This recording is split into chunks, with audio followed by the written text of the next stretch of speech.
Concernant l'analyse économique du droit pénal, celle-ci va naître dans sa forme moderne avec l'article de Gary Becker, Crime et châtiment, une approche économique, publié en 1968. Si Becker passe pour un précurseur dans son domaine, c'est que ses travaux vont conduire à une véritable théorie du crime. Pour autant, non seulement le domaine de recherche n'est pas nouveau au regard des travaux précédemment menés par les habituels maîtres de la matière, à savoir les juristes, mais quelques économistes et philosophes ont su s'intéresser à la criminalité bien avant Becker. L'article de Gary Becker va au-delà de la simple compréhension du respect ou non du droit par l'individu. Plus original que le sujet lui-même, c'est la méthode beckerienne qui distinguera son auteur. Et si le criminel, le délinquant, le contrevenant étaient des êtres rationnels lorsqu'ils décident d'enfreindre la règle de droit? Quelle différence, en effet, entre un consommateur hésitant entre deux produits au supermarché et un criminel hésitant à respecter ou non la loi? L'application de la logique économique au comportement criminel relevait donc d'une simple analogie.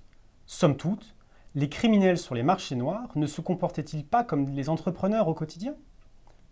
Que faisait Al Capone à partir des années 1920 à Chicago si ce n'est tenter d'obtenir un monopole sur les activités criminelles?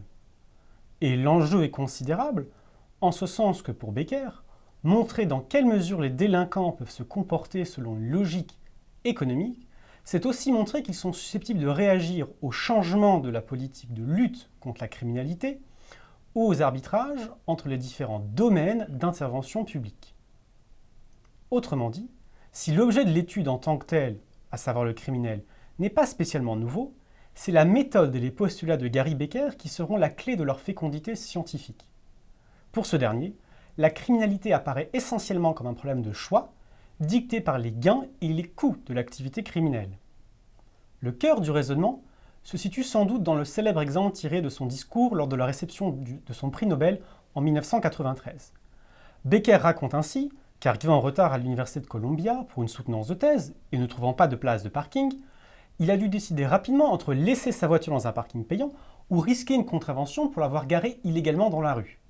Il a calculé la probabilité d'avoir une contravention, l'importance de l'amende et le coût d'une place de parking et a décidé de prendre le risque de se garer dans la rue. Il n'a, pour l'anecdote, pas eu de contravention. Comme il se dirigeait vers la salle d'examen en marchant le long des bâtiments, il lui vint à l'esprit que les autorités de la ville avaient probablement fait la même analyse.